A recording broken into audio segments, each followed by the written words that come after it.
Hello students, in the previous video I have completed the numerical portion of the chapter electricity of class 10th from NCERT book up to example 12.8. In this video I am going to take another example, that is 12.9 from the same chapter, that is electricity, and example 12.9 is in the figure. Again figure is given to us. R1 equals to 10 ohm, R2 equals to 40 ohm, R3 equals to 30 ohm, R4 equals to 20 ohm, and R5 equal to 60 ohm, and a battery of 12 volt is, this is the battery, 12 volt is connected to arrangement. ये एक arrangement बना हुआ है. Calculate the total resistance of the circuit. इस तरह के question करने के लिए सबसे पहले हमें ये चेक करना होगा कि ये जो रेजिस्टेंसेस लगी हैं 5, ये सीरीज कॉम्बिनेशन है या पैरेलल कॉम्बिनेशन है. यहाँ से हमें क्लियर दिखाई दे रहा है कि ये दोनों रेजिस्टेंस पैरेलल में लगी हैं. जब हम इन दोनों का कॉम्बिनेशन बनाएंगे तो ये एक रेजिस्टेंस बन जाएगी हमारे पास, से आरपी. सिमिलरली नीचे वाले केस में फिर 3 रेजिस्टेंस पैरेलल में लगी हैं तो इससे भी कॉम्बिनेशन में एक रेजिस्टेंस बनेगी और ये मान लेंगे आरपी डैश. अब ये दोनों रेजिस्टेंस अगर ध्यान से देखें तो लगती हैं कि ये पैरेलल में हैं, लेकिन ये रेजिस्टेंसेस एक्चुअली इस तरह जुड़ जाएंगी. तब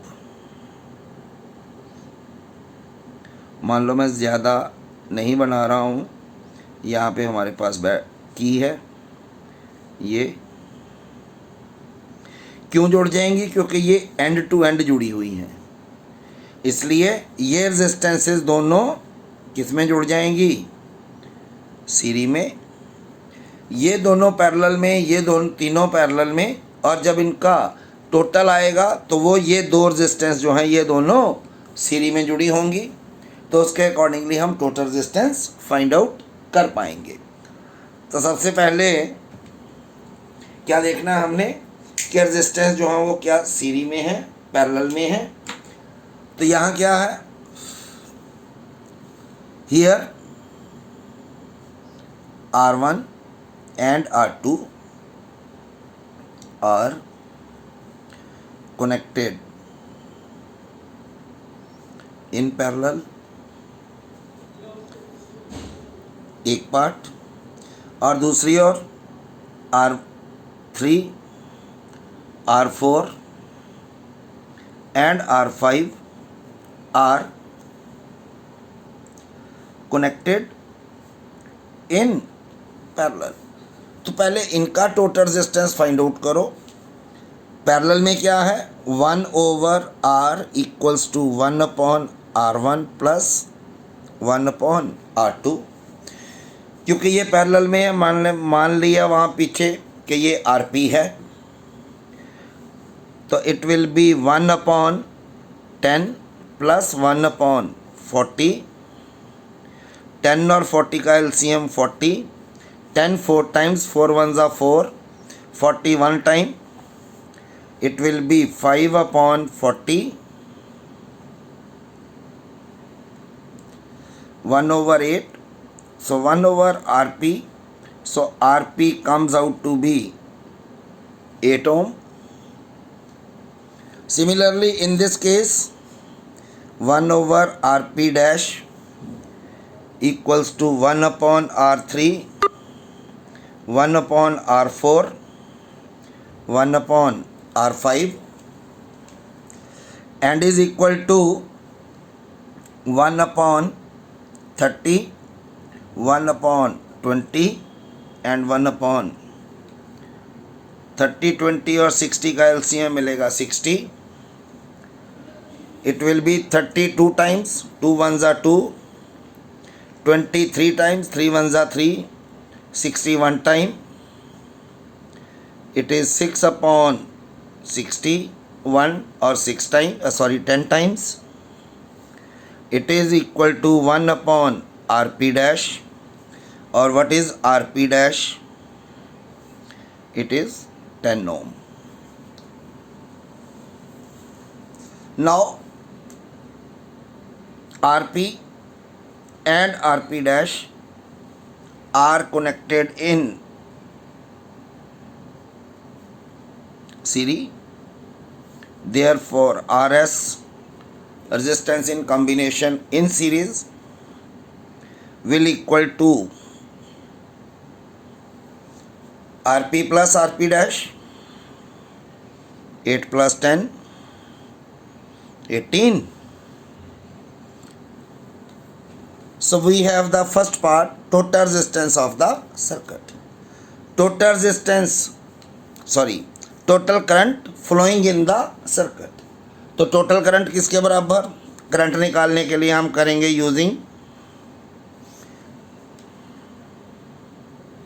ohms law. V equals to IR. ये टोटल रेजिस्टेंस है. हमने टोटल करंट निकालना है. I equal to V upon R S. V is हमें दिया 12, current is 18, 6 2 6 3. So it is 2 upon 3, which comes out to be 0.67 ampere. So we have total current flowing through the circuit 0.67. We have similarly next question, and the next question is 12.10 example, and 12.10 example is an electric iron consume energy at the rate of 840 watt. This is the power. When heating at maximum rate. जब पूरी heat हो जाती है तब ये energy consume कितना करती है? 840 वाट. और जब मिनिमम हीटिंग होती है, ऑटोमेटिकली बंद हो जाती है, तो ये कितना कंज्यूम करती है? 360 वाट. What we are to connect? The voltage supply is 220 volt. तो इसके भी दो पार्ट हैं, एक मैक्सिमम वाला है, एक मिनिमम वाला है. वोल्टेज दोनों में सेम है. What are the current and resistance in each case? दोनों केसेस में हमने क्या निकालना है? करंट निकालना है और रेजिस्टेंस निकालनी है. हमारे पास पावर के फॉर्मूले थे P equals to V into I. इस फार्मूला को यूज़ करके हम I की वैल्यू निकाल सकते हैं, मैक्सिमम पे भी और मिनिमम पे भी. When iron is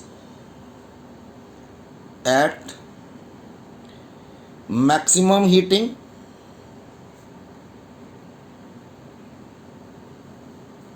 then power is given as 840 watt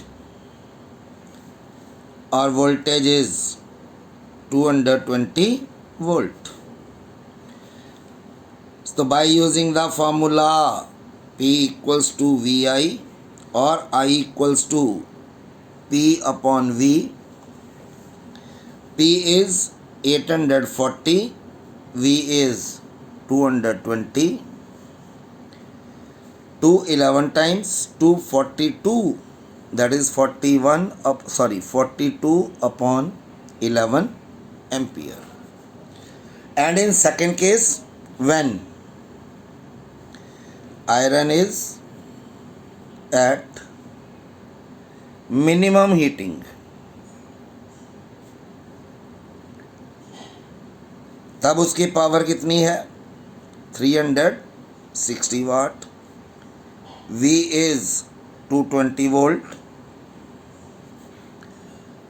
Again using the same formula, I comes out to be P upon V. P is 360, V is 220, 2 18 times, 2 11 times. It will be 18 over 11 ampere. So in the first case, more current is used. In the second case, less current is used. Second part में हमें निकालना है the resistance in each case. तो resistance, क्योंकि electric iron same है तो resistance जो है वो सेम रहेगा. तो रेजिस्टेंस को फाइंड आउट करने के लिए हम यूज़ करेंगे formula V equals to IR.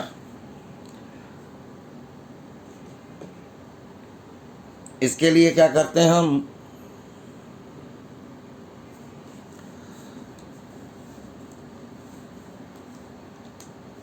Current जब मैक्सिमम हीटिंग पे है तो I जो है ये है, और जब मिनिमम हीटिंग पे है I की वैल्यू है 18/11.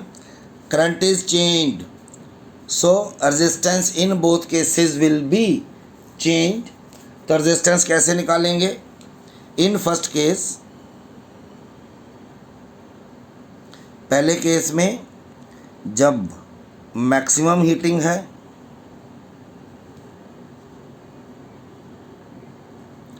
तब रेजिस्टेंस जो होगी that will be V upon. So what is V? V is 220, I is 42 upon 11.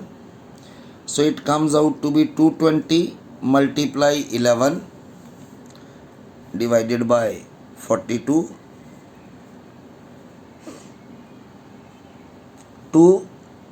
21, 2. So it comes out to be 11 0, 11 11s are 121 over 21. 21 6 times, it is 126, 5 times, 105.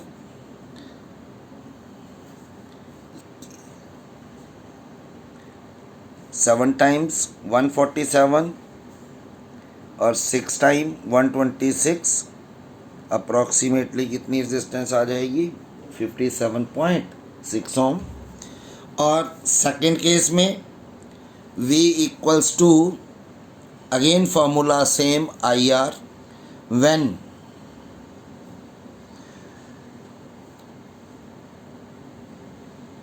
it is minimum heating, then current is 18/11 ampere. We have to find out R. V upon I. V is same, it is 220, I is 18/11. It is 220 multiply 11 over 2 9 times. It is again 1210 upon 9. When we divide it, 9 1s are 9, 9 3s are 27, 4 0 40, 9 4s are 36, 6 0 9 7 जा approximately कितनी value आ जाएगी तब R की? 140,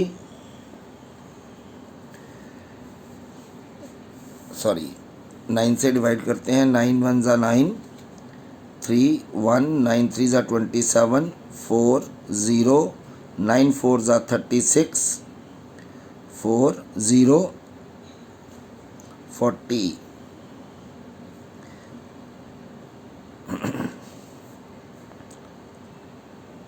So it comes out approximately 134.94 जा 36, 134.4.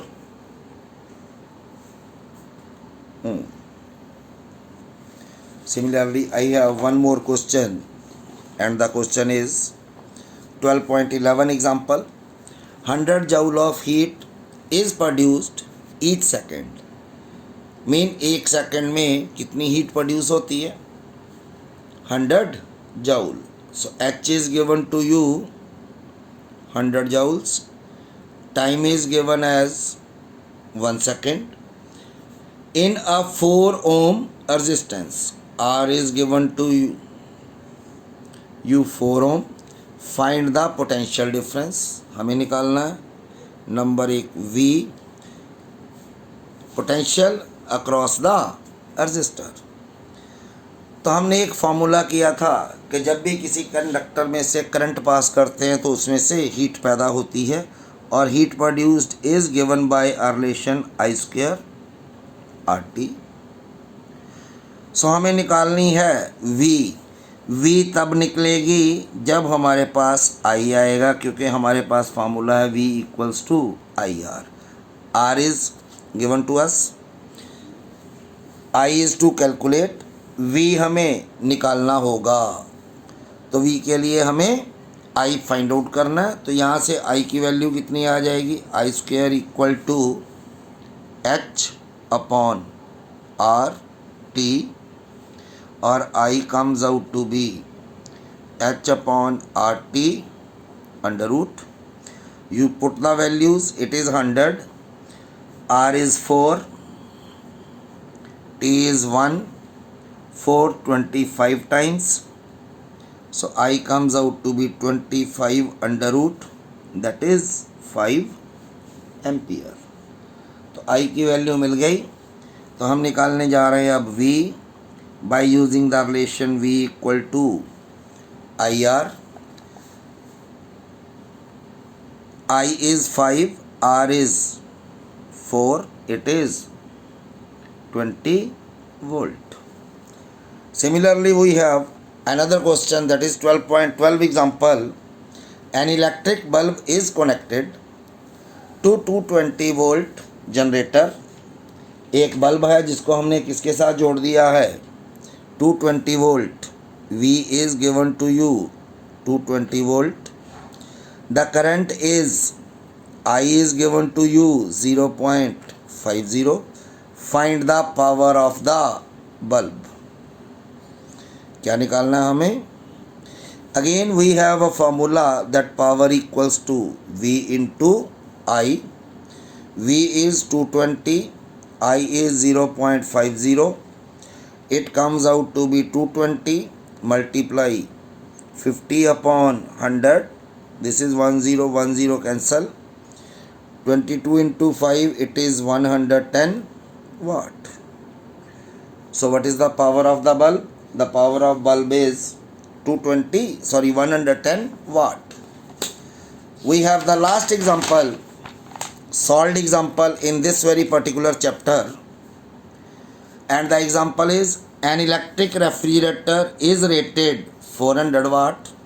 We are given the power of the refrigerator as 400 watt, operates 8 hours daily. कितने दिन चलता है? सॉरी, कितने टाइम के लिए? It is 8 hours daily. What we are to find? What is the cost of energy? तो जब भी हम कोई भी अप्लायंस यूज़ करते हैं हमें बिल देना पड़ता है, इलेक्ट्रिक बिल हमें देना पड़ता है डिपार्टमेंट को. तो उसी के बेस, उसी से रिलेटेड ये क्वेश्चन है कि how much we have to pay for the 30 days at the rate is ₹3 पर किलोवाट आवर. तो ये रेफ्रिजरेटर जो ऑपरेट होता है 8 hours डेली, कितने दिनों के लिए? For 30 days. So first of all we have to calculate the energy in kilowatt hour by using the formula, since P equal to E upon T. So E equals to P into T.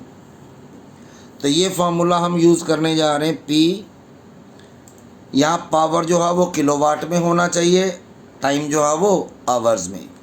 Power हमारे पास है 400 वाट. It is 400 वाट. वाट को बनाओ kilowatt it is over 1000. Multiply, time should be in hours, it is 8 hours. In one day, how many days? For 30 days. So it cancel out. So you have 4, 8, 3, 4 8s are 32, 32 3s are 96 kilowatt hour. तो हमने एक महीने में कितनी energy consume कर ली? 96 kilowatt hour. तो हमें how much पे, what is the cost? It is 96 multiply the rate, that is 3 rupees. 3 6 are 18 1, 3 9 are 27 and 1. How much money we have to pay? We have to pay about 288 rupees. With this, the solved numerical portion of the chapter electricity is covered. And regarding this numerical portion, if you have any query, you can comment, you can write in the comment box. Thanks.